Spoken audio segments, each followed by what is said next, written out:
La France n'a jamais été un pays démocratique. La démocratie n'est pas compatible avec ce pays qu'on appelle la France. D'ailleurs, même le mot démocratie, sa définition a été complètement détournée de son sens. Complètement. Demos, bas peuple, kratos, pouvoir coercitif. Donc ça veut littéralement dire pouvoir imposer, si nécessaire, au bas peuple. Les gens nous parlent de démocratie en Grèce. De quelle démocratie? Quelle? Où vous avez 90% de la population qui est esclave, les femmes esclaves, pondeuses, les métèques esclaves, et 10% de citoyens? Vous nous parlez de démocratie? La démocratie n'est pas compatible avec la France. Donnez-moi un seul moment dans l'histoire de France, ne serait-ce qu'une seule semaine dans l'histoire de France où le bas peuple a eu le pouvoir. Une seule semaine. Une semaine. Jamais. Vase de Soissons, non. Mérovingien, non. Carolingien, non. Capétien, non. Valois, non. Valois-Angoulême, non. Bourbon, orléaniste, jamais. Donc la monarchie, déjà, c'est acté, on le sait. Maintenant, République. On a quand même zigouillé des gens, on a guillotiné des personnes qui nous parlaient de droits de l'homme, de droits des femmes, comme Olympe de Gouges, Marie Gouges.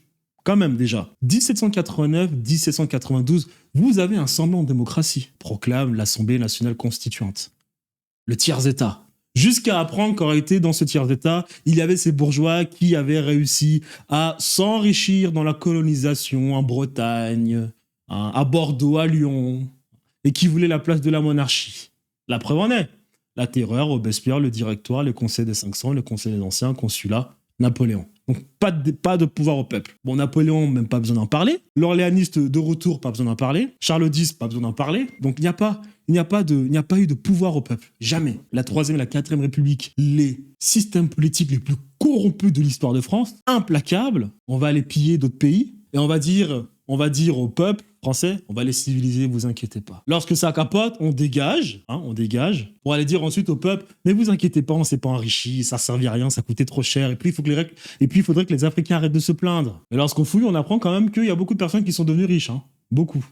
Et le peuple, lui, il faut pas non plus qu'il le sache. Donc la Troisième, la Quatrième, pas de démocratie pour le peuple. On n'a jamais atteint un niveau de corruption durant la Troisième et la Quatrième République. La France n'a jamais été aussi barbare durant la Troisième et la Quatrième République vis-à-vis des autres. Et puis nous avons la Cinquième République avec ce référendum d'initiative populaire. Cette même Cinquième République où on apprend qu'on n'est pas si libre que ça. Cette même Cinquième République où on constate que les Français n'ont jamais eu aussi peu de liberté dans l'histoire de la France. Donc, à quel moment on peut parler de démocratie dans ce pays? Parce que sur le papier, c'est bien, mais sur le terrain, jamais.